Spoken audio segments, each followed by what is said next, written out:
c'est l'heure de vous souhaiter la bienvenue et de commencer cette rencontre.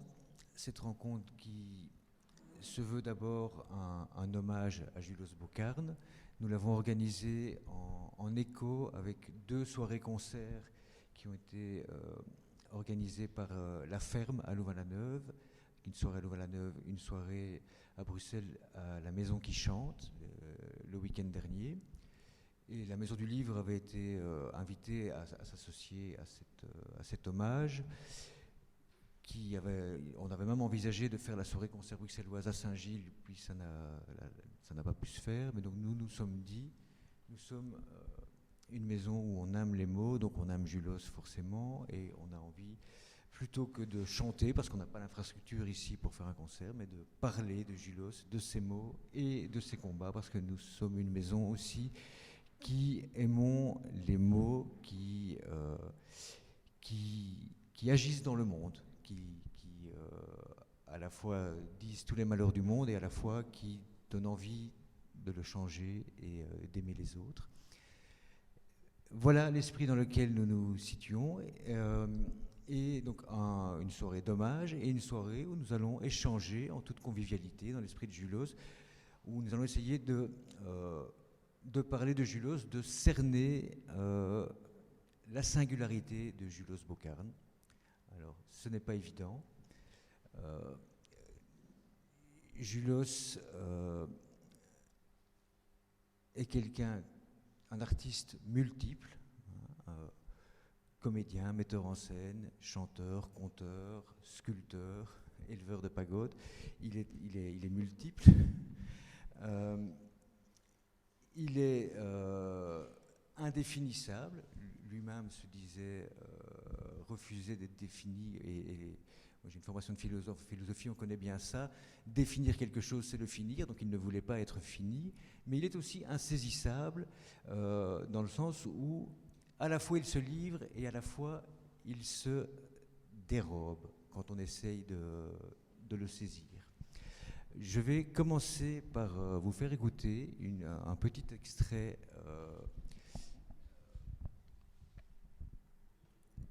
Il faut que la technique nous suive. Un petit extrait d'une série d'entretiens qu'il a donné pour France Culture en 2011 avec Jean Lebrun. Et mon collègue Pierre a fait un petit montage. Et donc on va commencer par entendre Julos nous parler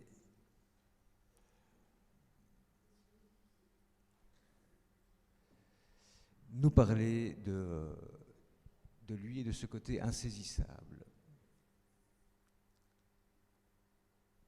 Comment est-ce qu'on devient Julos Bocarn, qui chante depuis les années 60 sans relâche et qui a réussi jusqu'à présent à mener son petit bonhomme de chemin en dehors un peu des grands circuits du showbiz?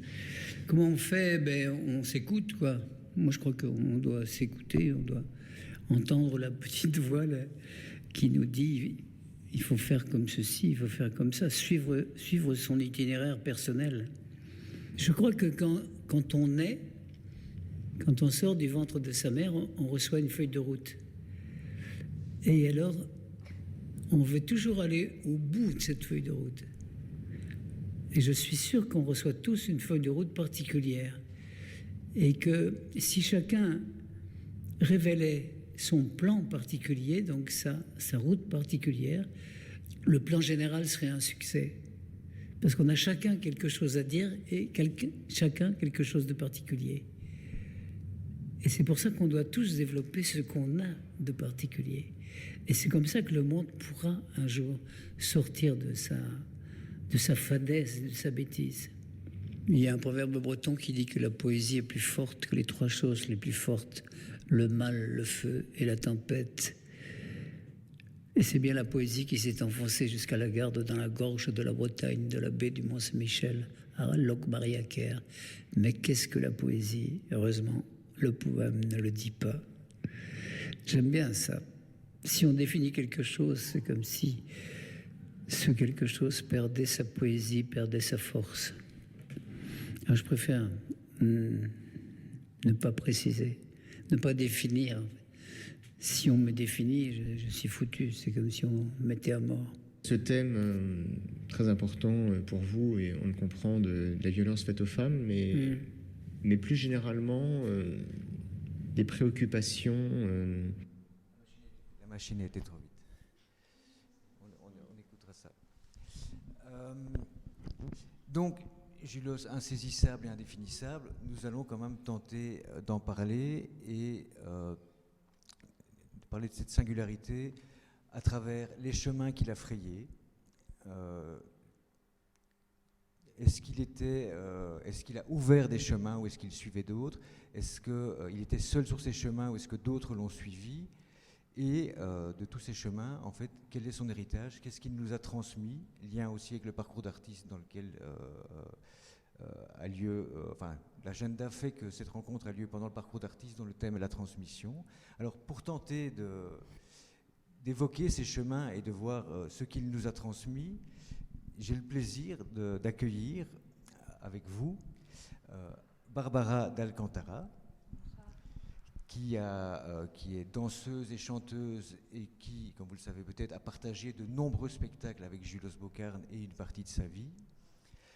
Aurélien Denis, qui est aussi peut-être beaucoup plus jeune, mais comme Julos, artiste multiple, poète, dramaturge, comédien, parolier, chanteur du groupe Géminide. Manu Ménil, qui est responsable de l'agence de promotion d'artistes francophones Du Vent dans les Cordes, et donc qui aujourd'hui promeut des artistes de chansons francophones, de chansons à texte, qui nous en dira un peu plus, et Jean Lemaire, organisateur du festival Une chanson peut en cacher une autre, qui promeut aussi les artistes francophones à Stavelot. Mais voilà, moi je vous ai présenté de manière très officielle. Je vous propose pour commencer que vous vous présentiez en nous disant qui était Julos pour vous, la relation que vous avez avec lui, avec son œuvre ou avec la personne, et ce qu'il vous inspire encore aujourd'hui. Barbara, tu commences ? Nous allons nous tutoyer, hein. Nous sommes dans l'univers de Julos, on se tutoie et on s'embrasse. Alors moi, j'ai rencontré Julos, j'étais danseuse et je suis tombée amoureuse de Julos et j'ai vécu avec Julos pendant 7 ans. Mais j'ai continué à travailler avec Julos et on ne s'est pas lâché. Par rapport à ce que je viens d'entendre, je voudrais juste... non, je fais le tour. D'abord, on fait d'abord un tour de qui on est. Peut-être, bon, ben voilà. Donc moi, j'ai partagé la vie de Julos pendant 7 ans. Et puis comme je vous dis, on ne s'est pas lâché. Je suis restée proche de Julos. J'ai rencontré un autre homme, j'ai eu un enfant.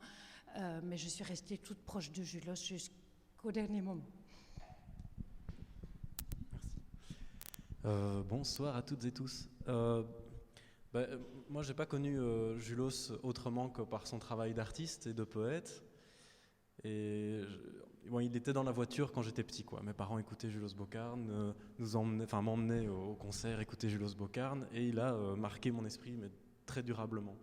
Et quand je me suis mis moi-même à écrire de la poésie, une des personnes à qui j'avais envie de soumettre le premier livre que j'avais écrit, c'était Julos. Et je me rappelle qu'à ce moment-là, il m'avait envoyé une carte postale derrière laquelle était écrite bravo pour votre livre, continuez, votre dernier poème, Il n'y aura plus d'hiver, m'a particulièrement touché, bonne continuation, Julos. Et j'avais trouvé ça une marque d'attention extraordinaire de la part d'un poète qui m'habite encore aujourd'hui et qui fait, voilà, je n'arrive pas, voilà, comme il y a Brel, Brassens, Ferré, Barbara, pour moi il y a Julos Bocarn dans ce compagnonnage-là, voilà. Oui, on a notre micro. Bonsoir à toutes et tous. Moi non plus, je n'ai pas connu Julos personnellement. Je connais bien son œuvre. Je suis aussi tombée amoureuse de lui avec le texte « J'aimerais tant te parler tendre » qui m'a accompagnée tant et tant de fois à travers beaucoup de relations d'amour, mais pas seulement amoureuses. pour moi, il incarne un petit peu l'urgence de vivre, cet homme-là, dans le sens où j'ai farfouillé longuement son œuvre parce que je travaille avec des artistes de chansons francophones, mais qu'il y a tout juste un an, au festival Maelstrom, il y a un des ingénieurs du son qui m'a dit « Ah, mais si tu veux, un jour, on ira manger chez Julos. Oh, mais oui, je le connais bien. Ah, bah, ma belle-mère, etc. etc. » Et puis, le temps m'a rattrapé le boulot et ça ne s'est jamais planifié. Et en septembre, quand il est parti, ça m'a bouleversée, ça m'a ramené, tout en poésie évidemment comme son œuvre, toutes les fois où on ne fait pas ce qui est le plus important de faire et qu'on se laisse attraper par le travail ou d'autres impératifs qui ne sont pas primordiaux. Voilà, donc pour moi, Julos incarne mille et une choses, mais en tout cas ça, cette urgence d'y aller au travers des relations humaines et de tout ce qu'on peut transmettre ou recevoir des autres. Je vous partage juste la première chose sur laquelle j'ai posé les yeux en m'asseyant ici, en écoutant Mathieu parler. Il est écrit là au-dessus au plafond « Content de te revoir, je te croyais parti pour toujours » et l'autre bonhomme répond « Moi aussi ». Voilà, donc je trouve ça joli et en lien avec ce que je m'attends à vivre ce soir.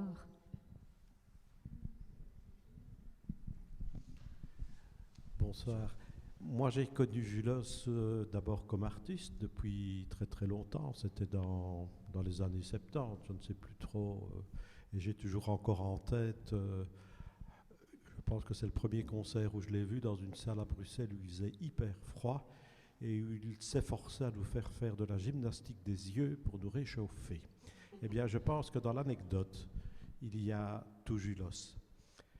Alors quand en 1900, je pense, 93, à Stavelot, on a lancé l'idée d'un cabaret chanson et de chansons que certains diront pompeusement à texte, j'aime pas beaucoup l'expression, mais elle dit parfois ce qu'elle veut. Nous avions un président à l'époque qui est un homme surnommé Calas, ça veut vous dire qui, tenancier d'un des hôtels mythiques de Stavelot, le Mal-Aimé. C'est en référence directe à Apollinaire. Il m'a dit « Mais il faut demander à Julos d'être notre président d'honneur. » Et c'est comme ça que j'ai rencontré à plusieurs reprises, pas des masses de fois, mais j'ai rencontré Julos. Nous avons eu de longues discussions chez lui, en haut des pagodes. Voilà, il est resté fidèle à notre projet depuis des années. Et c'est dans ce cadre-là, comme on l'a dit tout à l'heure, qu'est né le festival Une chanson peut en cacher une autre. Merci. Nous allons donc maintenant évoquer quelques-uns des chemins, c'est ce que j'ai proposé à nos invités, qui ont été marquants dans l'itinéraire de Julos, comme je disais, en nous demandant... Il était peut-être initiateur de ces chemins, il a frayé ces chemins. Est-ce qu'il les a transmis ou pas? Ou est-ce qu'il est resté seul sur ces chemins? Le premier chemin, la première thématique, évidemment, c'est la poésie. Je pense que la poésie traverse tout ce qu'on va évoquer ce soir. Et la poésie, à la fois la poésie du texte, le rapport de Julos aux mots, à l'écriture, la poésie, les poètes qu'il a voulu faire connaître en mettant en musique des poèmes, que ce soit Victor Hugo ou Verlaine, que tout le monde presque connaît, mais de moins en moins, ou des poèmes que personne ne connaît comme Elskamp ou Ramu, et je pense avant tout un rapport poétique en fait à la vie, aux autres, au monde, à l'avenir, à la mort. Est-ce que on commencerait, Barbara, par nous parler de ce rapport poétique à la vie, à l'existence, à ce qui nous arrive, et puis les autres, peut-être plus... Enfin, non, chacun en fait répond comme il veut, mais les autres, vous avez peut-être plus des choses à dire sur le texte de Julos. Alors, je pense que, oui, Julos, il avait un rapport poétique à la vie, j'ai envie de dire dans tous les sens, ça se mélange un peu dans ma tête, mais Julos, il pouvait goûter l'air comme je n'ai jamais eu. Il pouvait se promener, il aimait marcher, puisque tu parlais de chemin. Julos, il aimait marcher, il aimait faire de longues balades dans la forêt, par exemple, et il goûtait l'air et il pouvait mettre des mots sur sa sensation de goûter l'air, ce que nous faisons tous, mais je pense qu'il avait effectivement un regard, je pense à l'air, mais comment dire, surtout, il avait un regard un peu particulier ou plus aiguisé que nous, plus que moi, je parlais juste pour moi, ou plus éveillé que moi, et en même temps, il était vraiment comme tout le monde, quoi. Je sais pas tellement dire. Ce que je voulais dire juste par rapport à ce qu'il disait tout à l'heure sur la feuille de route, c'est vraiment quelque chose que Julos pensait vraiment très très fort, parce que je n'ai pas rencontré beaucoup d'artistes, mais ce que Julos, la façon de vivre de Julos, la façon de penser de Julos était tout à fait en accord avec tout ce qu'il a pu écrire, tout ce qu'il a pu dire. Pour moi, il n'y avait pas de différence, et je suis vraiment sûre de ça, il n'y avait pas de différence entre la façon de vivre de Julos et la façon de parler de Julos. Il était en accord avec ce qu'il écrivait. Il n'y avait pas de différence. Et je pense, oui, qu'il avait un regard poétique, surtout si je pense à son jardin. L'autre jour, on m'a demandé, tiens, Julos parle des roses, est-ce qu'il cultivait les roses, est-ce qu'il aimait les roses? Julos aimait les roses comme tout le monde, je pense, mais il avait un jardin qui n'était pas arrangé comme les autres jardins. Il y avait des énormes arbres et c'était tout minuscule, mais il avait planté tous ces arbres et c'était devenu un sous-bois.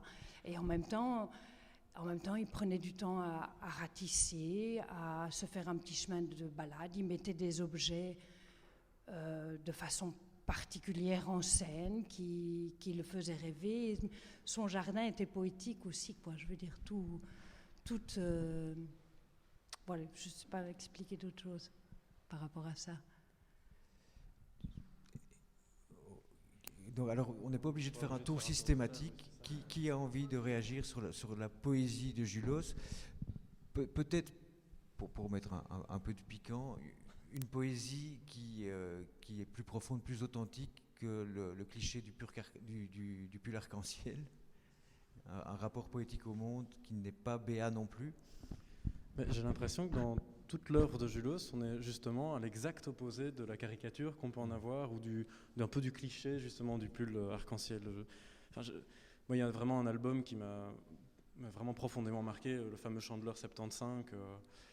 C'est une œuvre magistrale, quoi. Enfin, la façon d'habiter les mots dans une forme d'accessibilité totale, aussi la façon d'utiliser des mots qui sont à la portée, j'ai presque envie de dire, de chacun et chacune. Il n'y a aucune présomption à écrire chez Julos. Et il y a une sorte de façon de vivre le monde et vivre le poème qui est de l'ordre de la communication totale avec qui peut l'entendre. Et ça, je trouve que c'est extrêmement fort. On parle d'habiter le monde, d'habiter son jardin ou d'habiter les espaces.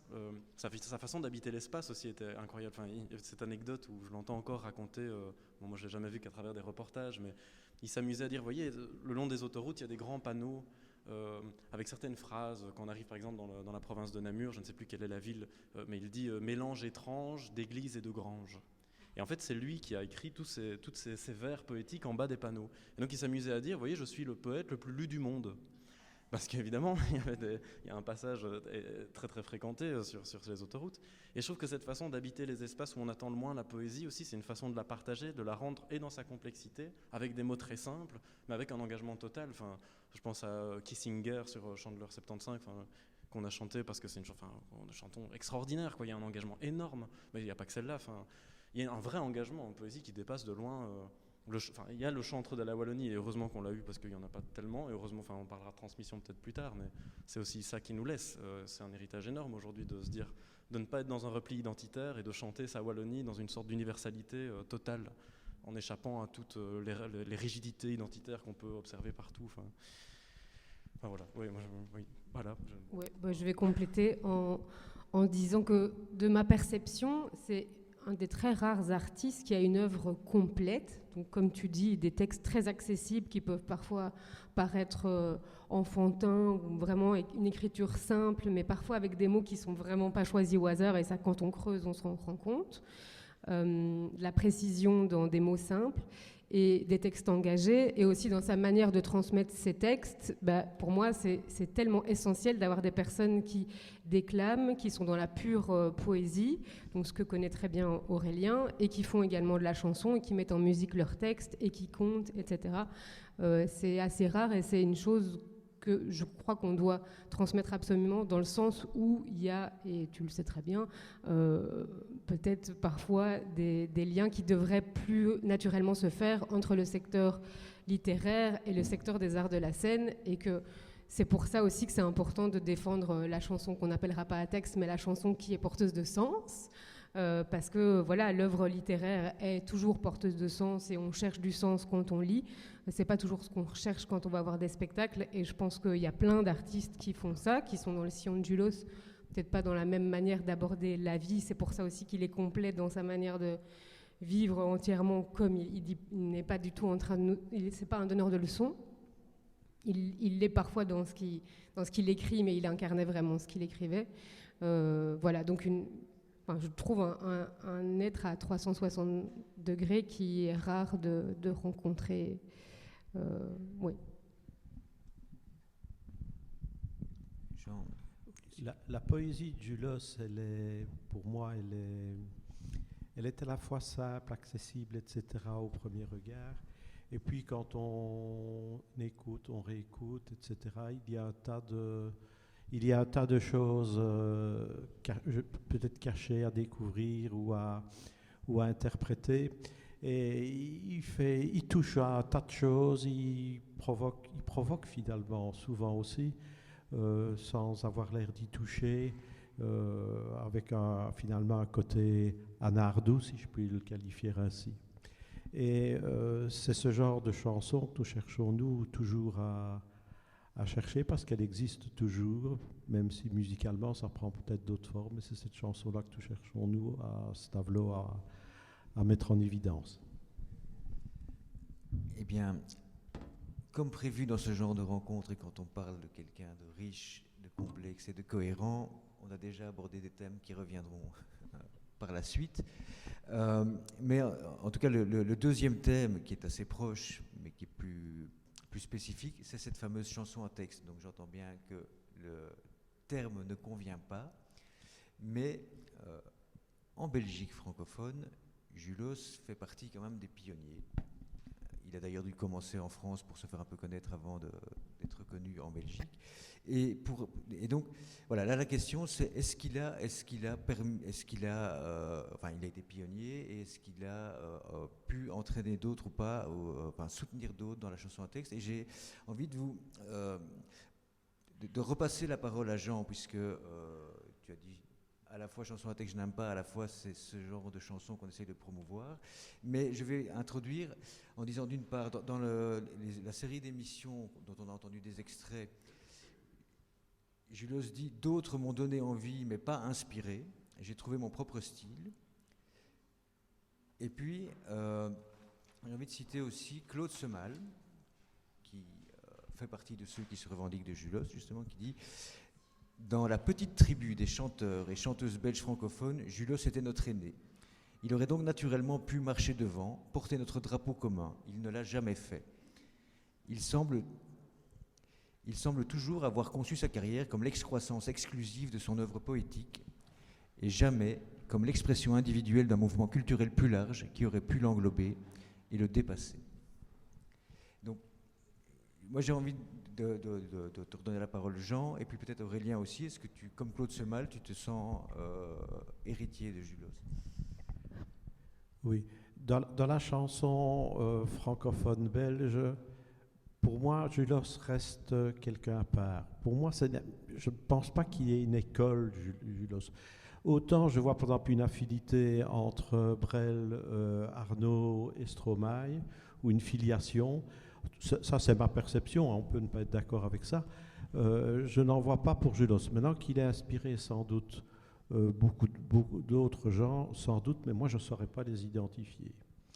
Mais je sais aussi qu'il faisait partie d'une famille un peu internationale d'artistes qui avait un peu la même logique que lui, dans des styles un peu un peu dans des styles parfois différents. En préparant cette réunion, je parlais avec Barbara, on parlait d'une soirée que nous avions faite avec Julos et Gilbert Lafaille. Mais je pense qu'il y a deux artistes très différents. Ils se connaissaient, c'est pour ça que nous les avions programmés ensemble. Mais c'est très différent. Mais je pense qu'il y a pas de filiation, il y a une sympathie, je ne trouve pas le mot exact, il y a une affinité comme ça, et ça je pense qu'il y en a sans doute beaucoup. Voilà. Les affinités de la francophonie, c'est certain, on y viendra aussi. Aurélien, peut-être? Héritier, je ne sais pas. J'ai pas l'impression que dans ce que je perçois de Julos, il aurait eu la volonté de laisser quelque chose à d'autres que lui-même. Enfin, j'ai l'impression qu'il traçait une route et que c'est peut-être dans la façon dont il l'a tracée qu'il peut inspirer d'autres. En cela, oui, il est extrêmement inspirant parce qu'il est précurseur sur plein de sujets. Enfin, que ce soit son combat sur l'écologie, qui revient avec une forme, qui a toujours été là, mais dont on sent de jour en jour l'extrême urgence de s'emparer de cette thématique-là, de savoir en tant qu'auteur comment on peut servir ces causes-là, comment on peut s'en faire l'écho. Et donc forcément, je relisais avant de venir ici toutes sortes de textes, que ce soit le Front libérateur des arbres fruitiers, enfin, avec une fantaisie et un imaginaire extraordinaire, mais il occupait déjà ce terrain-là. En ça, oui, je trouve que... Et puis aussi la façon, c'est idiot, mais enfin, peut-être pas tant que ça, la façon de rester je le disais tout à l'heure dans les identités non repliées, mais non identitaires, mais la façon d'être wallon aujourd'hui, je pense à Cécile Coulon, par exemple, une romancière qui se revendique de rester à Clermont-Ferrand et de ne pas s'être, entre guillemets, vendue au grand vent parisien. Et elle l'affirme en disant, on peut être une grande autrice et pas forcément vivre à Paris. Et Julos, il y a aussi de ça, de se dire comment on reste le chantre d'une Wallonie qu'on aime et qu'on vit, entre guillemets, qu'on ne trahit pas au grand vent du show business, quoi. Il y avait ça aussi chez lui, je trouve. Et ça, c'est des choses où ça nous tiraille, quoi, en tant qu'artiste. Et c'est des tiraillements ou des points de tension qu'il lègue. Et ça, je trouve ça chouette. Barbara, tu voulais sûrement réagir à la question, mais peut-être sur ce rapport aussi au show business, aux médias, c'est peut-être intéressant. Oui, aussi alors moi, je pourrais peut-être témoigner, mais maintenant, c'est mon regard. Moi, je pense que Julos, il s'est souvent senti seul dans sa carrière, dans son travail. Il n'a pas eu beaucoup les médias avec lui. Il n'a pas eu de maisons de disques très solides qui ont décidé de le faire passer parce que pour passer en radio, il faut être soutenu par des maisons de disques, etc. Je vois que tu as là le livre « Mon terroir, c'est les galaxies ». Il l'a édité à compte d'auteur. Le Petit Royaume, je crois aussi.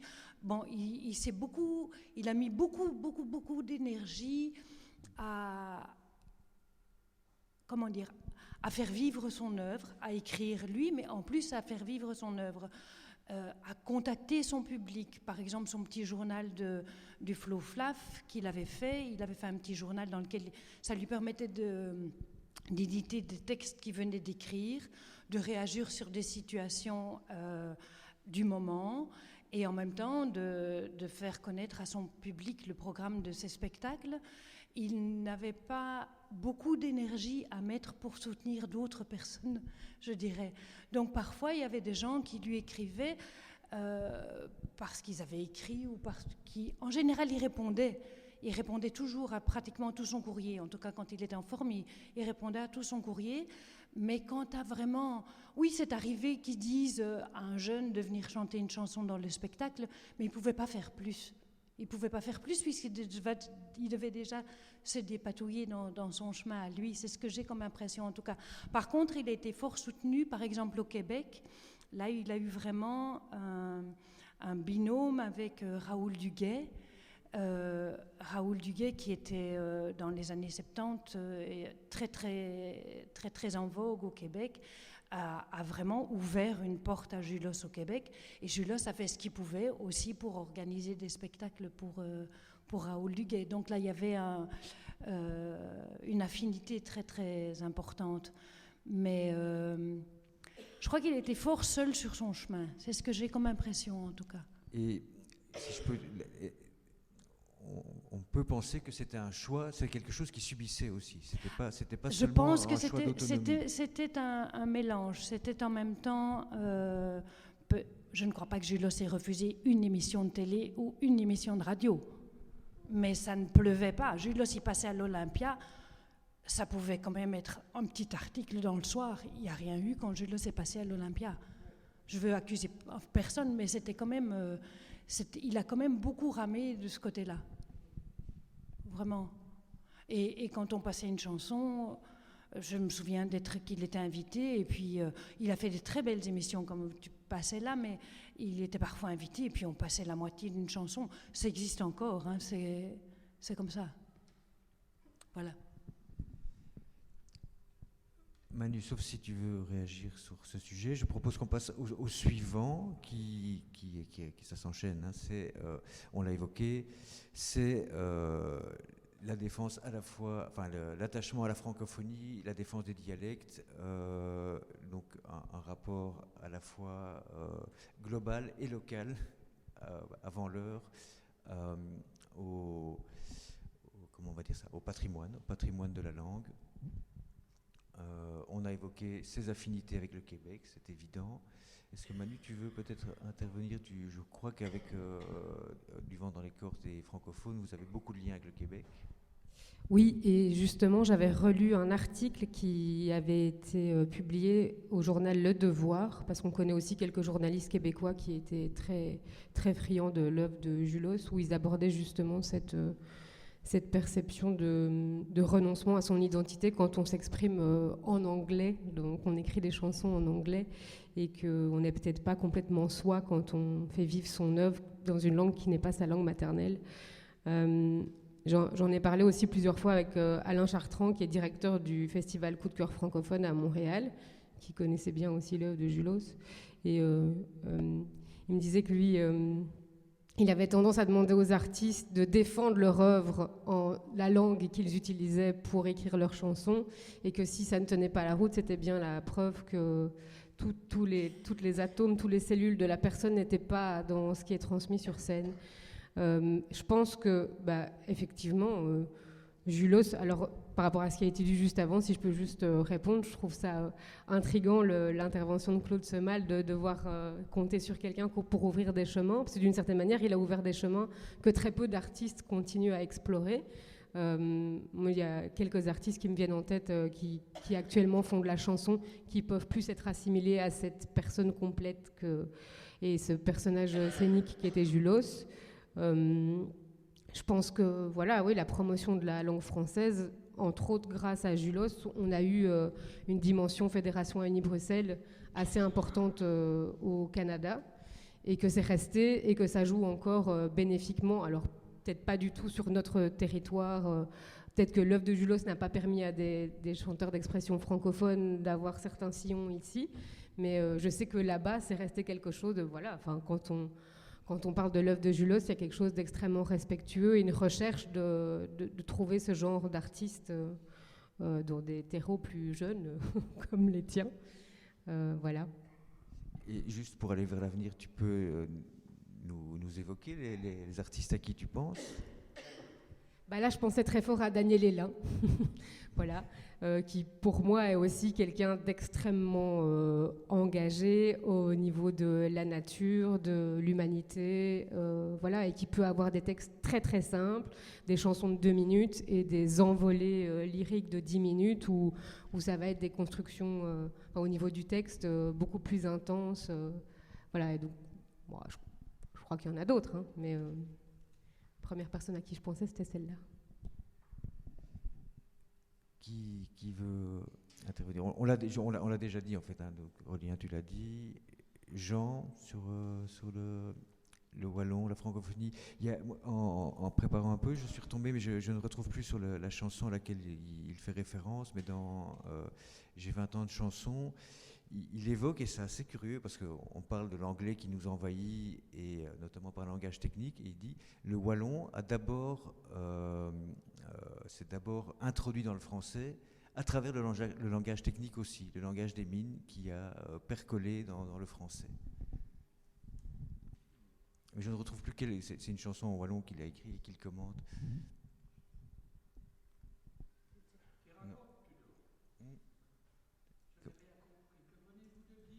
Ah, eh bien, avec le micro, vous ne m'entendez pas bien. Non. Il fallait le dire plus tôt. Oui, c'est vrai que je m'adresse à mes invités, je m'adresse à vous aussi. Mais les baffles sont tournés vers vous, normalement. Non, je disais que j'avais lu un commentaire de Julot sur une de ses chansons en wallon, je ne sais plus laquelle, où il dit « Le wallon, il y a certains termes wallons qui se sont introduits dans la langue française à travers le langage technique, le langage des mines. Et c'est la même stratégie qu'a utilisé l'anglais pour envahir le français. C'est d'abord là un langage technique. Alors c'est plus du tout la technique des mines, mais non, c'est la technique du business. Et voilà, j'évoquais cette anecdote que je trouvais intéressante sur la question des langues. Il y a un extrait ici.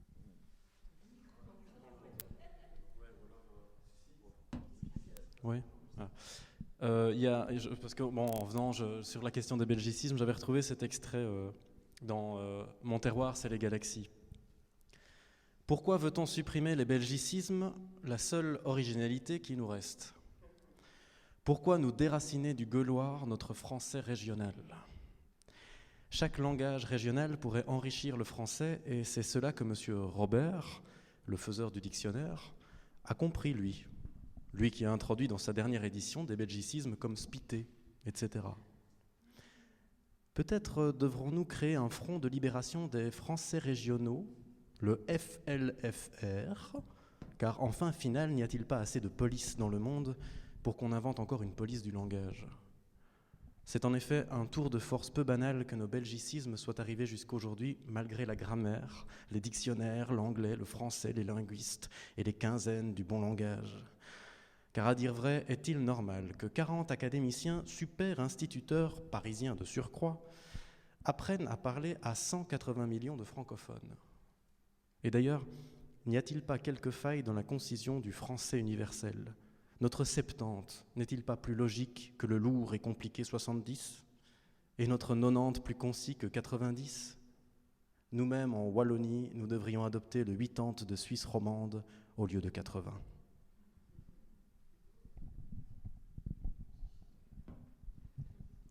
Merci Aurélien.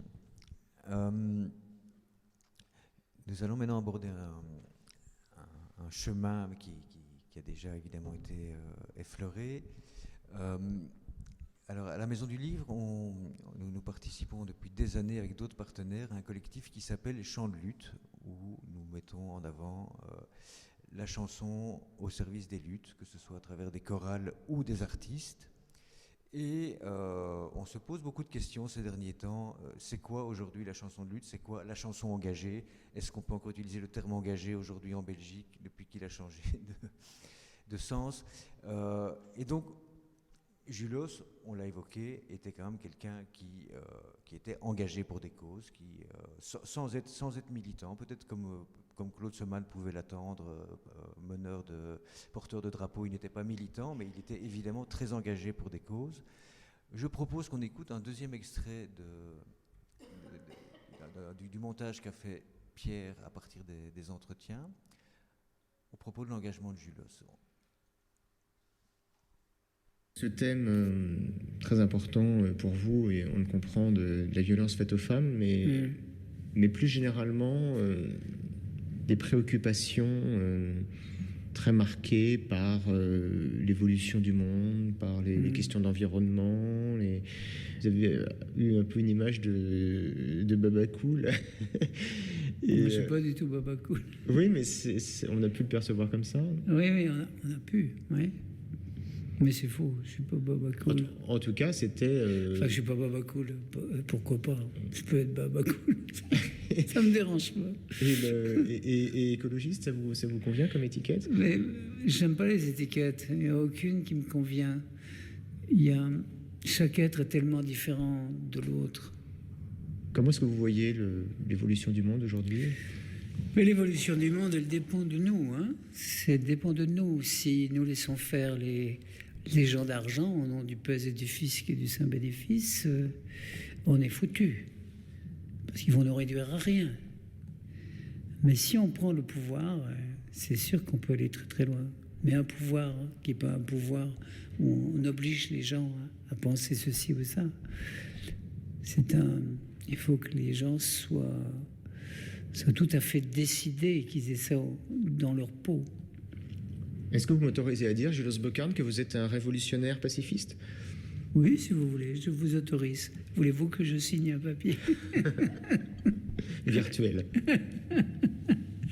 Ben oui, mais c'est ça je crois que c'est ça le travail de l'écrivain, de celui qui chante, celui qui écrit, celui qui fait de la poésie. L'écriture, c'est un peu comme des bombes qui explosent après, mais des bombes d'amour, quoi, des bombes de drôlerie. L'écriture, c'est à ça qu'elle sert. C'est pour ça qu'on est né. Si une personne se change, elle change le monde entier, elle change toute la Terre. On n'est pas par hasard sur la Terre, on a quelque chose à faire et à dire.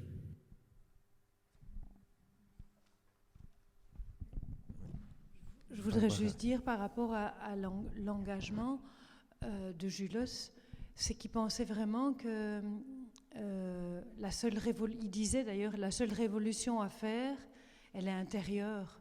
Donc que chaque personne ne peut, la seule chose qu'on peut changer, c'est soi-même. Donc j'ai perdu le fil de mon idée par rapport à tout à l'heure. Tu demandais si il avait tracé des chemins pour des gens. Je pense que Julos, moi ce qui me revient maintenant, c'est vraiment que Julos a tracé des chemins pour plein de gens, pas spécialement des artistes, mais il y a plein de gens qui ont pu peut-être se recentrer sur sa feuille de route, comme il dit, particulière, parce que Julos leur a ouvert cette petite fenêtre-là, quoi. Mais bon, je perds mon idée. Non, mais c'est effectivement une manière de transmettre et de... Son engagement, je n'ai jamais connu, en tout cas, Julos qui allait à une manifestation, qui préparait des discours, sauf pour accueillir le Dalai Lama. Une fois, on lui a demandé d'écrire, il a écrit un texte magnifique, mais par contre, il était aussi bien engagé pour quelqu'un du village qu'il fallait soutenir que pour Kissinger dans sa chanson sur Jara ou ce qui se passait en Bosnie. Tout ça, le monde le préoccupait vraiment, mais aussi bien les individus que la planète. Alors, on peut effectivement distinguer l'engagement dans ces textes, ce qu'il cherche à dire et à susciter chez les gens qui l'écoutent sans donner de leçons, sans demander qu'on le suive, et l'engagement plus humain auprès des gens, et puis l'engagement dans des groupes qui vont s'organiser. Et ça, je pense qu'on est assez clair qu'il ne s'est pas engagé dans des groupes, qu'il a créé lui-même des fronts, mais qui n'ont jamais eu plus que d'autres membres que lui-même. Le front de libération des apofitiers ou de l'oreille, je pense qu'il n'a jamais cherché à faire des membres. Voilà, mais peut-être vous laisser réagir un peu plus librement sur cet engagement dans les textes plus que dans des organisations et sur les différents sujets sur lesquels il s'est engagé, évidemment. Il y a la paix, il y a contre la répression, il y a la nature, l'écologie. Je vous propose de chacun plus développer ce qui... Moi, je pense que Julos était quelqu'un d'excessivement engagé sur un tas de matières, sur un tas de points. Il ne le faisait pas de façon militante comme peut l'avoir fait ou comme l'a fait Claude Semal, mais il est excessivement engagé. Entre guillemets, son tort, c'est peut-être d'avoir eu raison avant l'heure. Et il abordait un tas de points qui sont à l'ordre du jour aujourd'hui, qui ne l'étaient pas du tout et qui en faisaient rire ou, pour les plus méchants, sourire pour les plus gentils, en se disant, ben oui, c'est le dingue au pull arc-en-ciel et aux cheveux crôlés qui raconte, il est dans sa bulle, laissons-le là. Mais voilà, et je lui dédie ça en toute sympathie. Par exemple. Mais tu peux donner des exemples? Non, comme ça, j'ai pas d'exemple précis. Moi, je me dis parfois que je suis Le vélo, en tout cas, c'est vrai qu'il moi, je suis un expressionniste parfois, je dis de moi. Donc, j'ai des sensations, j'ai des choses comme ça et je n'ai pas toujours l'exemple précis. Ben, Mais le vélo, par exemple, aujourd'hui, c'est vraiment un thème. La révolution passera par le vélo. Il a écrit ça il y a très longtemps. Aujourd'hui, beaucoup le pratiquent. Il avait lancé l'idée et il a participé à une mise en pratique, je crois, dans les années 80, d'une salle de spectacle dont l'électricité des projecteurs serait alimentée par des spectateurs qui pédalent pour produire l'électricité. C'est quelque chose qui se fait, pas encore partout, mais qui se fait de plus en plus maintenant. Par exemple. Je vais juste rebondir sur ce que Barbara disait tout à l'heure, que Julos n'a peut-être pas ouvert un grand sillon pour plein d'artistes, mais pour plein de gens. Je crois que c'est justement ce qu'on peut retrouver et dans ses textes et dans sa manière de les véhiculer vraiment très fort. C'est que les propos peuvent véritablement permettre simplement, ou de manière plus engagée comme on appelle ça, mais par rapport à soi-même et la manière d'aborder le monde et l'influence qu'on peut avoir sur les autres êtres humains, parce que c'est bien beau d'être engagé effectivement et être militant, mais si on n'essaye pas d'avoir parfois une aura qui fait que nos relations interpersonnelles changent, etc., et que c'est un effet domino, lui est véritablement dans quelque chose qui a, à mon sens, un impact. Et pour en avoir parlé avec pas mal de personnes, je sais qu'il y a certains credos dans son œuvre qui permettent à des gens soit de se recentrer sur des valeurs qu'on a tendance à perdre quand on est rattrapé par tout le système qui nous entoure, ou alors à convaincre des gens d'être plus dans une connexion à la nature ou véritablement plus solidaire. Et pour reciter une nouvelle fois Daniel Hélin, qui est à fond dans cette optique, qu'il a surnommé les militants limitants. Donc voilà, peut-être que parfois il y a certaines manières d'aborder l'engagement qui peut faire qu'on est en vase clos et pas suffisamment ouvert, par exemple, aux autres luttes qui ne sont pas celles qu'on essaye de poursuivre. Je vois ce que tu veux dire. Aurélien, d'abord, ce qui te parle dans les engagements de Julos, et est-ce que toi aussi, peut-être, dans tes textes chantés, écrits, il me semble que tu essayes aussi de susciter des choses, de bousculer le monde dans lequel nous vivons, et sur des thèmes qui sont proches de ceux de Julos. Oui, alors... Il y a, je rejoins un peu ce que j'entends là de mes camarades du jour, mais en effet, j'ai l'impression que chez Julos, il y avait quelque chose un peu à la Brassens. Brassens, c'était quelqu'un qui, par les histoires qu'il proposait, disait voilà, vous faites votre chemin. Il y a cette interview où on voit Ferrat et Brassens qui d'ailleurs se disputent à ce sujet-là, où Ferrat, vraiment lui engagé communiste, dit en fait non, moi je crois qu'il faut une solution collective. Et Brassens lui dit écoute, moi j'y crois pas à ta solution collective. Et puis moi je fais mon bonhomme de chemin, j'écris des chansons, et puis si ça peut parler à quelqu'un, tant mieux. J'ai l'impression que Julos était peut-être plus dans cette philosophie de dire moi je cultive ma révolution en moi, et si ça peut éveiller en quelqu'un l'envie de faire chemin, tant mieux. Après, me concernant personnellement, je me dis on est à un tournant quand même historique assez important, je trouve, par rapport à l'engagement. Moi, je mesure de plus en plus la place en tant que poète que j'occupe, et de me dire mais en fait d'où j'écris, comment j'écris. Il y a aussi une portée universaliste que porte Julos avec beaucoup de brio, mais je crois qu'elle appartient aussi à un temps où des poètes et des poétesses pouvaient, parce qu'ils étaient totalement, je le reconnais en fait, dans une forme de portée universaliste qui pour moi a un peu ses limites sur certains sujets. Je crois que sur certains sujets, je préfère me retirer sur l'engagement politique au profit de Joël Samby ou Lisette Lombé sur certains sujets, pour citer des poétesses contemporaines qui sont dans les luttes décoloniales ou dans les luttes féministes. Je me dis en fait, il y a une appropriation au nom d'un universel que j'ai vraiment au tout début de mon parcours poétique, j'en étais là, parce que j'étais bousculé par la crise migratoire, parce que j'étais bousculé par la crise des Gilets jaunes, et puis en fait je me dis, moi je manque de terrain, je me sens très éloigné en fait de ces luttes-là, et je crois qu'il y a un regard qui est porté dans la jeune génération des personnes qui s'engagent en littérature, qui est plus de l'ordre, mais en fait de savoir d'où on parle, pour quitter un peu cette posture de l'auteur ou du poète, qui, de sa tour d'ivoire bien sûr, est ému par ça, mais on parle avec aussi une forme une captation du réel, qui est un petit peu une sorte de statut de l'auteur qui est un peu naturel parce que lui peut en parler. Voilà, je trouve qu'il y a des points de tension encore à nouveau qui se jouent aujourd'hui, que je trouve très, très stimulant. Je trouve ça super réjouissant en fait, sur le plan politique ou de la pensée, de se dire voilà, comment on peut être un bon allié, par exemple, me semble une position en tant qu'auteur aujourd'hui plus intéressante que de se dire de quoi je vais parler ou à quel endroit je m'inscris dans cette lutte-là, pour peu que j'y participe vraiment. Ici, à l'endroit de l'écologie, par exemple, Julos avait, il y avait une adéquation entre des gestes et des paroles, profondément dans ce qu'il mettait en place. Ce qui n'est pas mon cas sur tous les sujets que j'aborde, donc voilà, c'est plutôt cet endroit-là où ce miroir que me renvoie le parcours de Julos et puis des consoeurs poétesses aujourd'hui.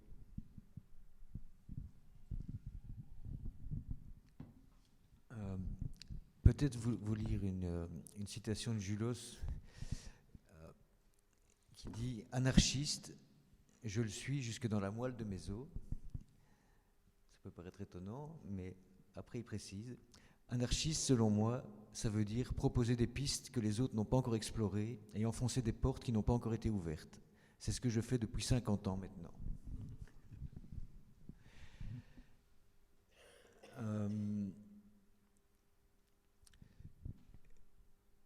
Est-ce que vous ne souhaitez pas détailler un peu plus les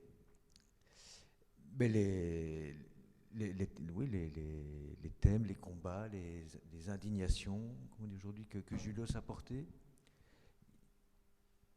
Il y a la violence, la répression, la paix. Oui, il y a la question des femmes, il y a la question de la nature. Ce que je trouve dans la façon d'écrire, dans les textes auxquels je pense, comme le texte sur la Bosnie, il y a un texte sur l'inceste, il y a plusieurs textes. Toujours Julos, il constatait des choses. Par exemple, si je parle de la chanson sur la Bosnie, j'ai un bœuf sur la langue, je ne peux plus parler, jusqu'où ira-t-elle la cruauté? Il a écrit ça en étant devant le journal, en mettant en vers des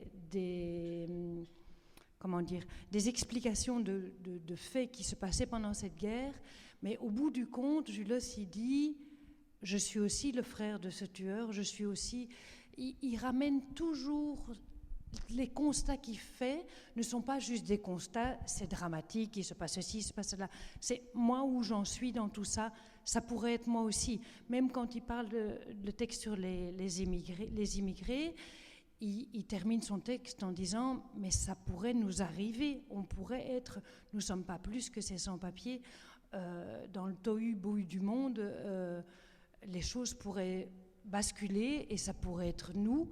Et il ne faudrait pas nous étonner qu'on soit traité comme nous avons traité les sans-papiers. » Toujours, je trouve que toujours il ramène à il n'accuse pas, il constate, et puis il se pose la question de où il est lui, voilà. Il me semble que, là j'ai ces deux exemples-là, mais il me semble que c'est souvent que et ça l'ennuyait quand il parlait de certains autres auteurs, parfois, ça l'ennuyait les seuls constats. Ça me vient par rapport aux portes ouvertes que tu dis. Ça l'ennuyait qu'on enfonce des portes ouvertes simplement sans proposer une porte de sortie ou une solution. Je ne peux pas dire que c'est une solution, mais en tout cas une porte qui s'ouvre quand même plus que juste un constat. Les constats, ça l'ennuyait. S'il ne trouvait pas une porte. D'autres choses à dire sur le sujet? Alors, avant de vous donner la parole à vous, c'est prévu, ne vous inquiétez pas. On va terminer par un dernier sujet sur lequel Julos est, je pense, complexe comme les autres et en même temps très, très authentique. C'est son rapport à l'autre côté de la paroi.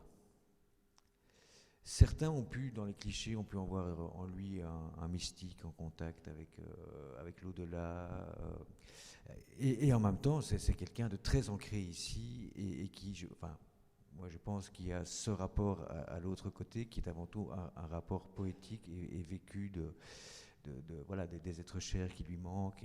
Mais voilà, peut-être faire un dernier petit tour sur cette question-là. Comment pour vous ça vous parle, le rapport de Julos un peu plus... oui, je pense que la manière la plus simple de le dire, c'est son rapport à l'autre côté de la paroi, son rapport à ce qui nous dépasse en tant qu'humains. Qui veut commencer? Avec le micro, c'est mieux. Merci. Et justement, vous allez réentendre une citation qu'on a entendue, ça va peut-être permettre de boucler la boucle. Il commence comme ça. Le désespoir, laissez-le s'asseoir sur un banc et respirer. Faites rentrer en vous la vie par les narines, c'est tout le positif, c'est la vie qui rentre. Expirez, c'est le négatif, le pourri, le pollué qui s'en va. Purifiez son corps et son esprit grâce à cette pompe à air, merveilleuse machine dont peu de gens connaissent le maniement. Tout est en nous. Nos racines, nous les retrouverons en nous. Un jour, nous pousserons aussi bien vers le bas que vers le haut, et nous serons tant enfoncés dans la terre que nous aurons la tête dans le ciel. Mais nous ne renierons pas les véhicules, corps, terre, sang, et la conscience, quand le chêne sera abattu, restera si forte qu'elle prendra sa vraie mesure d'espace dans des au-delà dont il est difficile de parler, puisqu'aucun explorateur n'en est revenu. Il existe pourtant des explorateurs de l'au-delà. L'exploration se fait par médiation, par prière, par poésie interposée. Car il y a un proverbe breton qui dit que la poésie est plus forte que les trois choses les plus fortes. Il y a un proverbe breton qui dit que la poésie est plus forte que les trois choses les plus fortes. Le mal, le feu et la tempête. Mais l'au-delà est vivant en chaque être vivant. La mort apparente, c'est la vie qui fait de la subversion. La vie fait le mort, c'est le grand rire de l'espoir. Mon pays, c'est mon corps, je l'aimerai tant que je pourrai. Un jour s'envolera mon âme, mon corps retournera à la terre, et les myosotis et les roses et les primes-verts prendront racine en moi. Ces maudits cercueils qui empêchent le contact direct avec la terre et qui retardent le processus vital. D'un de mes fémurs, dans 1000 ans, un indigène fera une flûte. Je resterai donc dans la musique. C'est bien cela le plus important. Merci Aurélien. Manu, peut-être, on avait une petite discussion sur le titre, par exemple, de la soirée. Oui, par exemple. le nom de la rencontre qui s'était... Non, mais c'est peut-être pas nécessaire. Hein. On a décidé de nommer la soirée « Les galaxies sont son terroir ». Et puis j'avais fait remarquer à Mathieu que le passer ça au passé était peut-être... une bizarrerie linguistique, vu que maintenant qu'une personne qui considère faire partie des galaxies et que tout est en tout n'est plus là, enfin bon, on a pas mal rigolé là-dessus. En tout cas, moi je voulais plutôt dire que je trouve que c'est tout à fait sensé d'évoquer régulièrement la mort quand on consacre son œuvre à honorer le vivant. Et considérer qu'on fait partie d'un tout et se considérer égal à n'importe quel élément de la nature, du règne végétal et du règne animal. Et je trouve ça assez sain, en fait. Personnellement, je trouve que ce serait bien d'avoir plus d'œuvres, quelles qu'elles soient, qui nous permettent de réfléchir à l'au-delà, de ce qu'on met dedans, de comment on le perçoit, de pouvoir être capable d'en parler avec les personnes qui partagent nos vies. Je trouve que c'est tout à fait cohérent et que voilà, l'acte poétique d'inclure les générations passées dans notre œuvre et d'imaginer ce qu'on peut transmettre, vu qu'on est dans la transmission aux suivantes, c'est tout à fait... c'est plein de sens, selon moi. Merci. Jean ou Barbara?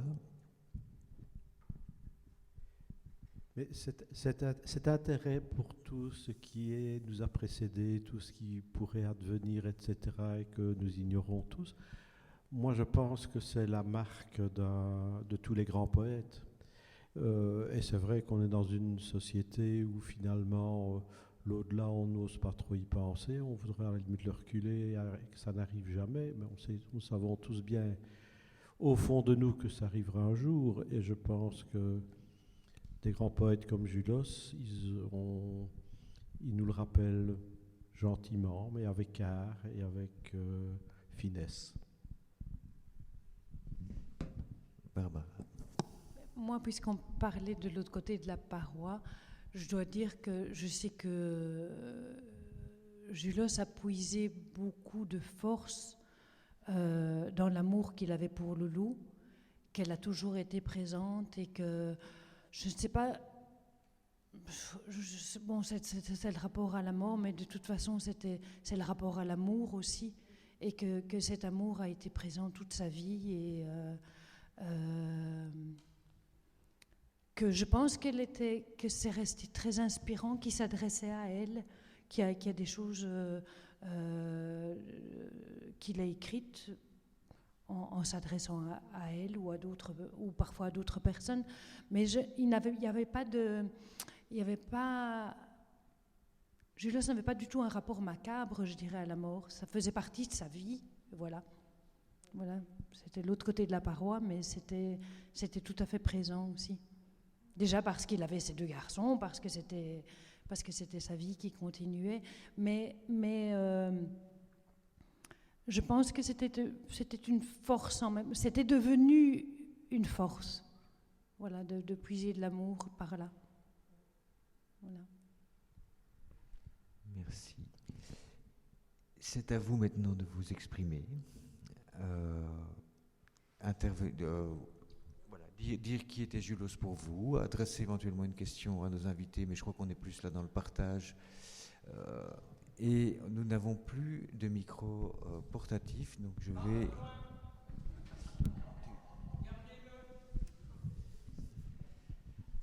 Est-ce que... Alors, c'est mieux pour l'enregistrement de parler dans le micro, donc nous avons madame et monsieur. On va commencer. Bon, si vous vous endormez avant ma fin de parole, je vous pardonne parce que j'ai des tas de questions qui me sont sautées à la tête. Et tout d'abord, une question à Barbara. J'ai dit madame et puis vous, si vous voulez bien.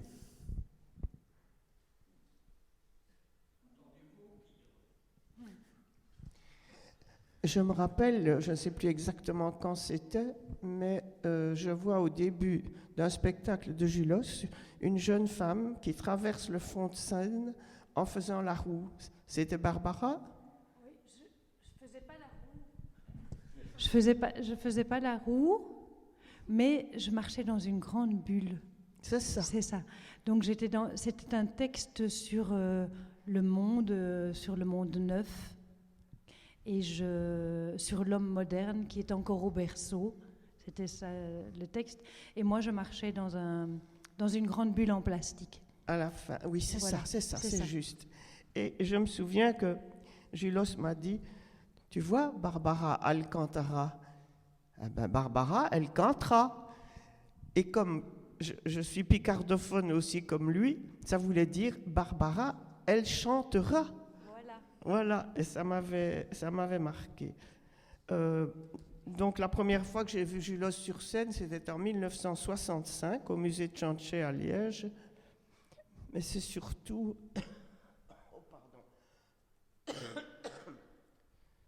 C'est surtout depuis mai 75 que nous nous sommes vus et téléphonés, rencontrés de façon plus suivie. Jusqu'à juillet 2021, où Thomas et moi avons passé toute l'après-midi chez lui à Tourine-la-Grosse, et moi 2 mois après, il quittait la planète, donc j'ai eu un sursaut. Ce sont des choses qui vous marquent. Un petit flash publicitaire avant de continuer. Mon 46e livre sort en octobre, et j'y consacre un chapitre à Julos Bocarn. Alors, me revient cette phrase, l'engagement du poète, c'est sa poésie. Je ne sais plus qui l'a dit, mais c'est vraiment... Et question d'empathie avec Julos, cette chanson où il finit par dire « Je suis la femme noire, je suis... » Donc ça, on ne peut pas faire mieux. Alors, dès 1984, jusqu'à la fin, j'ai été engagé dans l'organisation des biennales de poésie de Liège. Et assez bien au début, j'avais tout proposé qu'on invite Julos comme poète. Ça a été un tollé général, c'est un chanteur, c'est pas un poète. Moi, j'ai été à la fois désespéré et révolté, mais j'ai pas réussi à faire passer mon idée. Alors, Kissinger, il n'y a pas un mois, il y a eu une soirée consacrée à Julos Bocarn au Blues Fair à Liège. Et le guitariste qui chantait, mais par moments on avait l'impression d'entendre la voix de Julos, c'était vraiment troublant. Il avait fait éteindre toutes les lumières pour chanter Kissinger. Oh, quand il a eu fini, la salle était debout en ovation. C'était absolu. Alors, je terminerai par une citation de la quinzaine du beau langage, que tout le monde connaît, j'espère. Ne disez pas disez, disez dites. Merci. Monsieur, est-ce que vous pouvez vous approcher pour parler dans le micro comme ça?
C'est bien possible que Félix Leclerc était très important, mais moi je parle simplement d'un très grand concert devant, j'ai envie de vous dire 30 000 personnes, je ne sais pas combien, mais voilà, aux plaines d'Abraham, à Québec, et ça, de ce dont je me souviens de Raoul Duguay. Mais Félix Leclerc était effectivement un univers poétique. Puisqu'on parle de chemin, c'est vrai que Julos aimait chanter Félix Leclerc. Voilà. Et les jeunes connaissent Félix Leclerc. Et je dis aussi que Julos se souvenait de certaines répliques du théâtre de Tchanché et que Julos reprenait les répliques de temps en temps. Hein. Vos répliques à vous. Voilà. Donc Julos, il se permettait de prendre des expressions qui lui plaisaient, soit chez des poètes, mais aussi chez des gens qui avaient des accents ou qui avaient des expressions particulières. Il en prenait note, mais les expressions du théâtre Tchanché, il y en a plusieurs qui pouvaient ressortir de temps en temps. Du théâtre Alboutroul, pardon. Monsieur.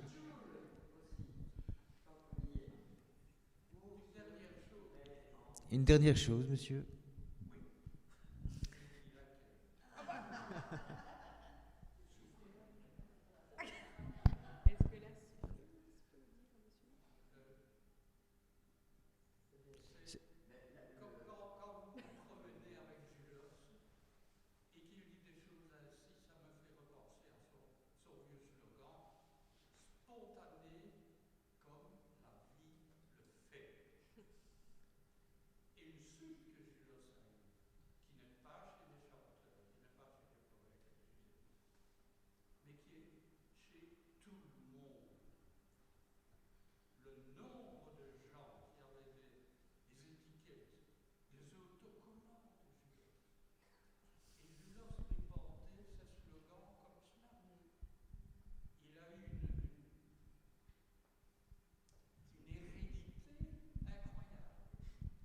Là, il a été précurseur aussi. Ça se fait beaucoup maintenant, les slogans par autocollant.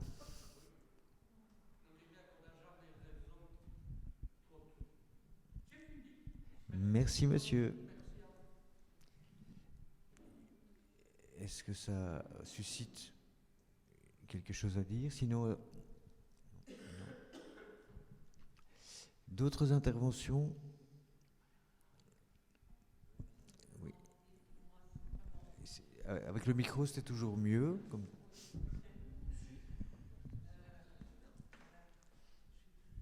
Pas du tout experte, hein, ni écrivain, ni poète, ni rien, mais pour moi, toutes ces chansons, c'est une ode à la vie.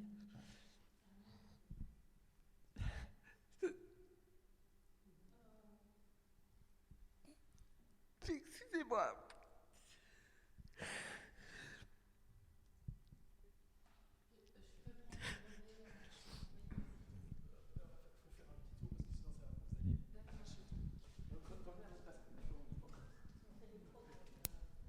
Je voulais dire que, en fait, à l'époque, j'avais un prof de français, littérature. Je crois que j'avais 16 ans, donc j'étais au lycée, complètement chamboulée, comme on peut être adolescente. Et ma prof de français est venue. Elle était pro Julos Boccarne, mais vraiment. Elle nous a lu ce texte, mais je ne connais pas assez. Là où il parlait de Loulou. Et en tant que jeune adolescente, j'étais révoltée, vraiment. En plus, mon nom de famille, c'est Paix. Et je me disais, mais qui est cet homme pour pardonner le meurtre de sa femme? Mais ça me transcendait, vraiment. C'était trop fort. Et surtout que la prof, elle nous a lu ce texte. Et mais à 16 ans, on était assez sensible émotionnellement. Et ça m'est allé droit au cœur. Je sais que la nuit, j'y pensais, je me disais, mais si on tuait ma maman, si on tuait mon papa, si on tuait mon frère, si on tuait ma sœur, est-ce que je serais capable de pardonner comme ça? Et vraiment, à l'âge de 16 ans, il a évoqué quelque chose. Je me suis dit, mais en plus, je m'appelle Paix. Donc, et je n'ai jamais eu l'occasion de le rencontrer, mais vraiment, bravo, parce que là, il vit encore. Je sens, comme a dit madame, je pense, en voyant là, il y a des ondes. C'est comme s'il était vivant, c'est drôle, c'est très perturbant, je trouve. Voilà, merci Julos. Et voilà, j'ai cette poésie, ces bouquins, ce côté artiste et tout, et vraiment, c'est waouh, bravo. Merci. C'est très juste. Non, mais voilà, nous, on a pu écouter des chansons de Julos depuis aussi les années 70 et bien avant la mort tragique de sa compagne.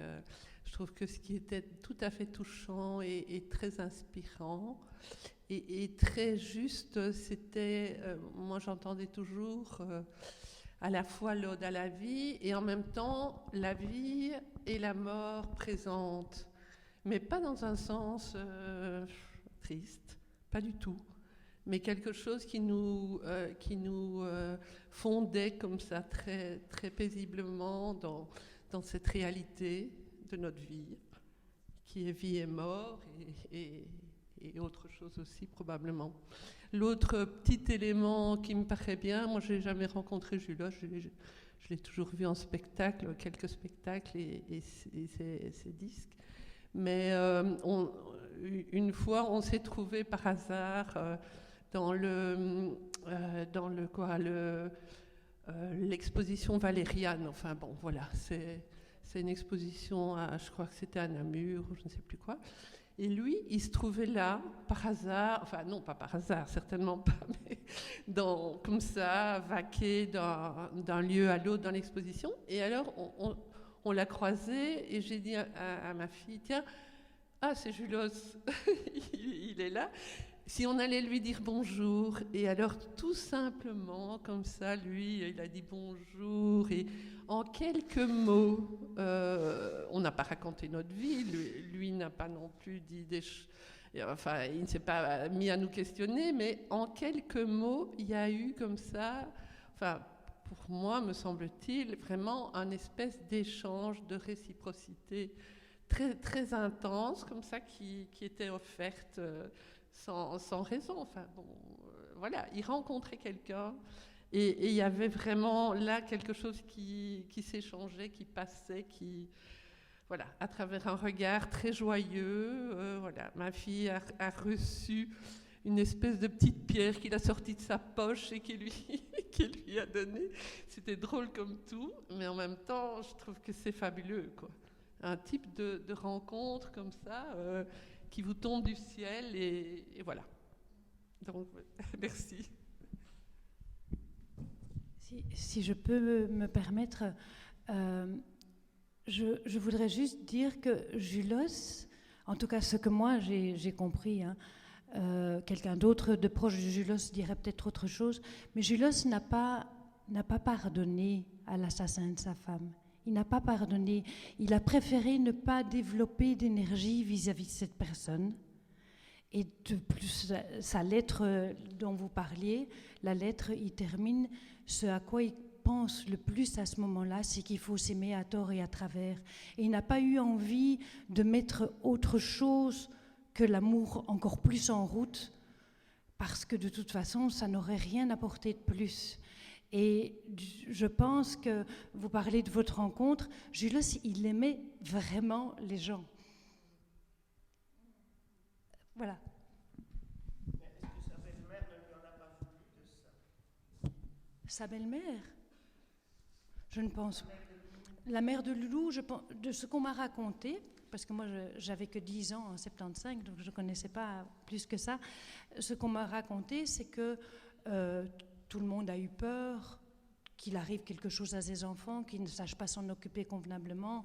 Donc ça, il y a peut-être eu quelque chose à ce moment-là, parce que Julos a décidé de partir au Québec, juste après l'assassinat de Loulou, il est parti au Québec quelques mois, mais je pense que... j'ai jamais entendu parler qu'il y ait quelque chose de négatif de ce côté-là. Mais vous, donc vraiment, tu parlais tantôt, tu as lu le texte avec la respiration, mais Julos, il a travaillé ça toute sa vie. Toute sa vie, ça a été beaucoup, je veux dire tous les jours, Julos y respirait pour faire rentrer du positif, faire sortir le négatif. Dès qu'il avait des contrariétés, ou dès qu'il voulait être centré pour un spectacle, c'était se remplir de paix, se remplir d'amour et laisser couler le reste, quoi. Ne pas se laisser envahir par le reste. Ce qui fait qu'il était effectivement très ouvert aux personnes. Quand il rencontrait quelqu'un, il avait un petit caillou, un petit bout d'arc-en-ciel à donner.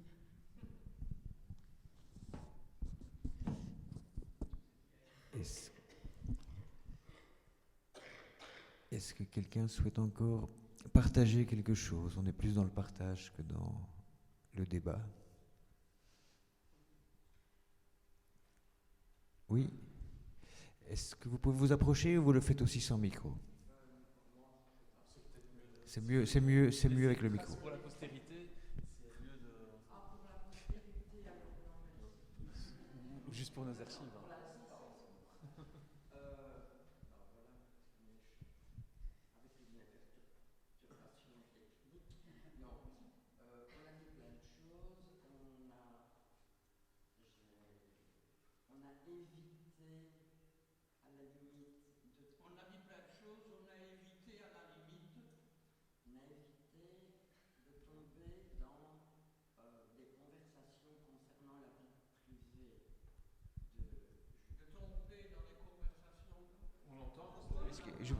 Est-ce que tout le monde entend?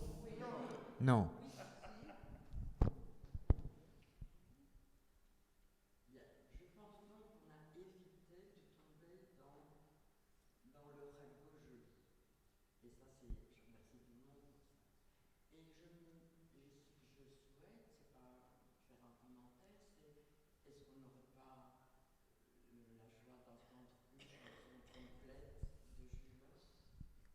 Nous avions prévu de terminer par cela.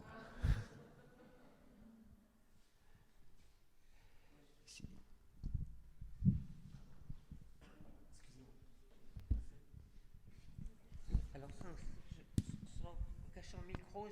que j'ai une sinusite qui ne me lâche pas et donc que je parle du nez. J'espère que vous m'entendrez. Voilà. Est-ce que je parle sans micro ou je parle avec le micro? Avec le micro, pas trop près. Avec le micro comme ça. Comme ça. Oh, j'ai jamais fait ça, enfin. Ça fait comme les... Ah! Non. Oui, mais non. Je peux parler comme ça tout le temps. Alors, je parle sur le souffle. Et si vous voulez, je ne parle pas plus fort que ça, mais je parle. Ça va, vous m'entendez comme ça? Qu'est-ce qui ne m'entend pas? Je peux hausser d'un ton, si vous voulez. Moi, j'aimerais mieux le faire comme ça, sans rien, mais enfin... bon. Je fais passer un message. Alors, je peux aller là. J'ai pas beaucoup de choses à dire. Voilà. Ça va comme ça? Oui. Ça va pour... Alors voilà, j'ai pas grand-chose à dire, mais j'ai à dire quelque chose quand même. C'est que je suis retraitée, comme on dit maintenant. J'étais professeure au Conservatoire de Bruxelles, au Conservatoire de Charleroi aussi, en diction et en déclamation, en art dramatique, en improvisation, enfin le package du théâtre. Voilà. Et quand j'ai commencé, plus jeune, à donner cours, et notamment, ça m'a frappé plus quand je donnais cours, quelques cours au Conservatoire de Charleroi. On était dans l'obligation de mettre un texte belge dans le programme de chacun de nos élèves. Je ne parle trop. Trop près du haut-parleur. Sinon ça va faire un... Oh oui, ça fait un Larsen. Je ne sais pas habituée. Et voilà. Je suis bien comme ça, je ne Larsen pas. Vous me tirez, vous me poussez. Hein. Voilà. On y arrivera. Donc, à Charleroi, quand je suis arrivée jeune prof, dans les années mi-septembre, je connaissais Julos, enfin je l'avais entendu, et un jour, il fallait un Belge, une Belge au programme, et j'ai amené mon bouquin de Bocarne, enfin quelques bouquins que j'avais, et je les mettais toujours sur mon bureau et je laissais choisir les élèves. Et c'est incroyable le nombre d'ados et même de jeunes qui ouvrent les bouquins, qui regardaient, qui ont été attirés par Bocarne. C'était incroyable. À Bruxelles aussi, mais à Charleroi, les cours se donnaient à des plus jeunes, et à des ados qui ne voulaient pas faire du théâtre nécessairement après. Et c'était formidable. Je me souviens, on a même fait un spectacle et qui se terminait par, je ne le connais plus tout, vous le connaissez, nous sommes, je ne sais combien je ne suis pas une mathématicienne, de Français, parler le français dans le monde, on parle français. Et il citait tous les endroits où on parlait français et il terminait « Voilà pourquoi nous sommes fiers des Wallons ». Vous avez compris la fin? Voilà pourquoi nous sommes fiers des Wallons. Je suis née à Liège, j'ai donné cours à Charleroi. Mon papa est ardennais et je vis à Bruxelles. Voilà. Et j'ai eu le même... Alors, ce qu'il y a, c'est que le jour de l'examen final, on m'a appelé chez le directeur et on m'a dit votre programme n'est pas en ordre, mademoiselle, à l'époque. J'ai dit pourquoi? Vous n'avez pas de Belge? Et j'ai dit Julos Bocarde. Non, il n'est pas considéré comme un Belge, il est considéré comme un musicien. Et le directeur du conservatoire était trompettiste. Donc, il y avait, c'est pour répondre à ce que vous disiez, poète, musicien. Moi, je suis persuadée que l'un va avec l'autre. Il ne faut pas ergoter sur le style de musique. Hein. Et j'ai eu la même chose lorsque j'ai déposé un livre de Jacques Brel, et de Brassens, parce qu'il y a moyen, c'est un très beau texte. Et j'avais des élèves qui ne connaissaient pas bien Brel et Brassens. Et ils l'ont dit sans imiter la chanson, avec leur cœur. Il y avait quand même quelque chose de l'auteur derrière tout ça. Et on a fait la même réflexion des années après. Brel, c'est un chanteur, c'est pas un poète. Mais j'ai tenu bon. Je vous remercie beaucoup, excusez-moi encore de mes effets Larsen. Merci. C'est vrai que Aurélien était revenu à la définition, à la non-définition de la poésie qu'on a entendue au début, et vous revenez à l'impossibilité pour Julos et pour d'autres de rentrer dans un seul tiroir, dans son refus des étiquettes. Je vous propose que nous clôturions ici ce beau moment de partage. Nous allons effectivement terminer par écouter une chanson, un texte et une chanson de Julos. C'était très difficile pour moi de choisir quelle chanson, enfin, s'il faut en choisir une, c'est très très difficile. Et donc je me dis, tiens, pour faire le dernier tour de parole, bon, vous pouvez ajouter votre mot de la fin, mais je vous demanderai à chacune et chacun, voilà, si vous deviez dire une chanson qui vous touche maintenant, pas forcément votre chanson préférée, mais voilà, une chanson que vous auriez envie de partager maintenant, de Julos, ou un texte. Et puis on écoutera celle que j'ai choisie.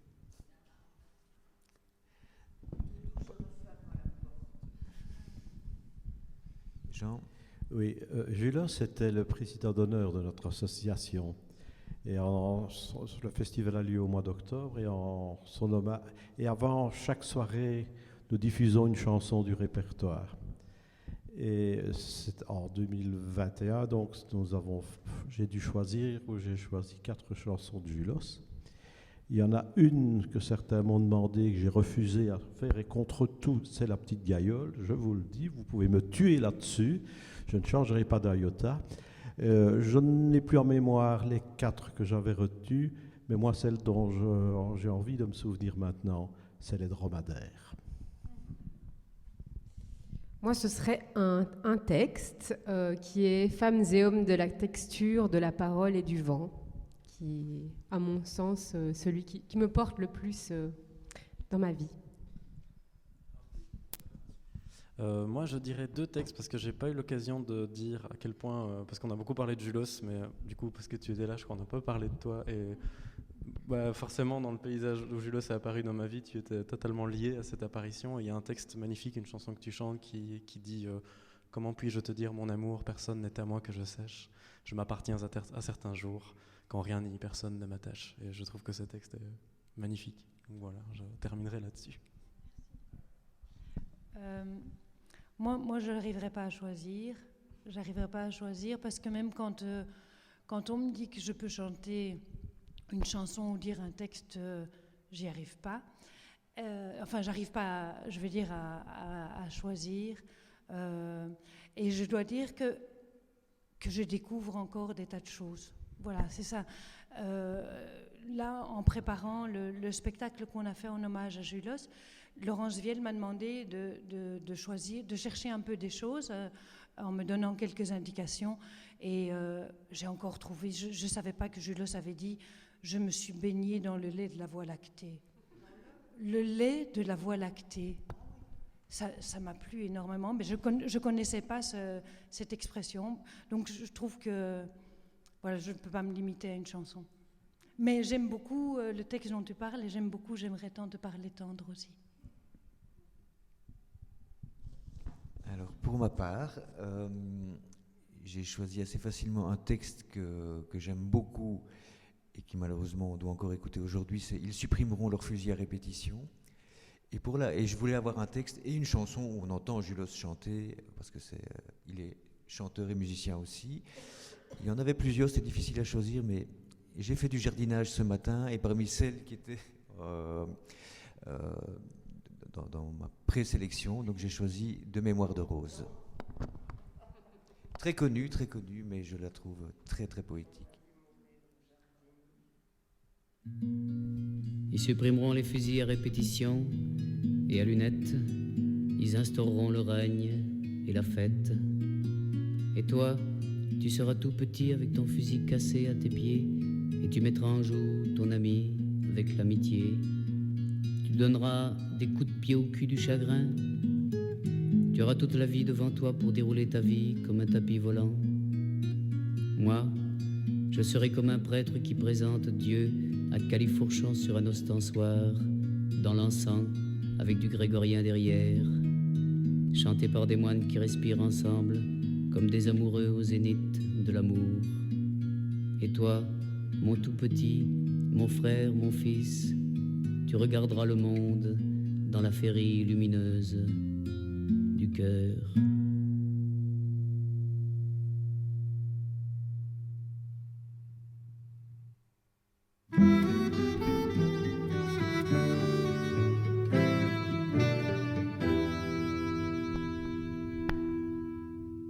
De mémoire de rose, on a vu mourir un jardinier.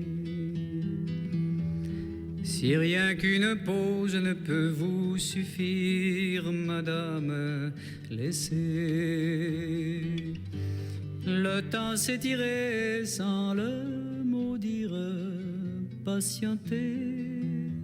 Laissez-vous glisser dans le vent léger, patience, patientez. Si l'amour s'envole, ne t'en prends qu'à toi. Tu as fui l'école pour le lit d'un roi. Si sa voile blanche n'est plus que brouillard, te pends pas à la branche dès qu'il fera noir. Te pends pas à la branche dès qu'il fera noir, car de mémoire de rose, on a vu mourir un jardinier. Si rien qu'une pause ne peut vous suffire, madame, laissez. Le temps s'étirer sans le mot dire, patientez. Laissez-vous glisser dans le vent léger, patience, patientez.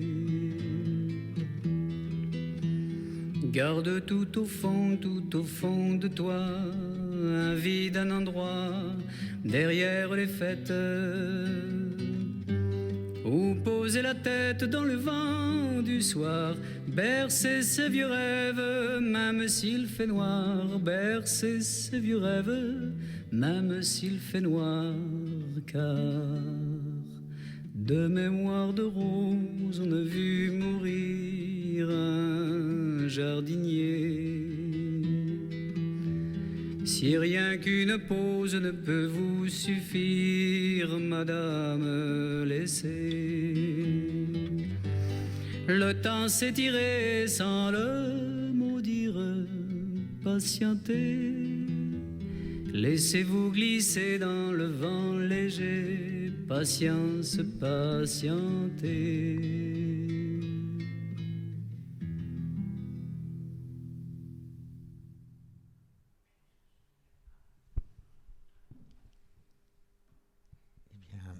Merci à toutes et tous pour ce beau moment. Merci à Julos en fait de nous avoir réunis et inspirés. Et il y a encore pas moyen de boire un petit verre si vous le souhaitez, partager des choses de manière plus informelle.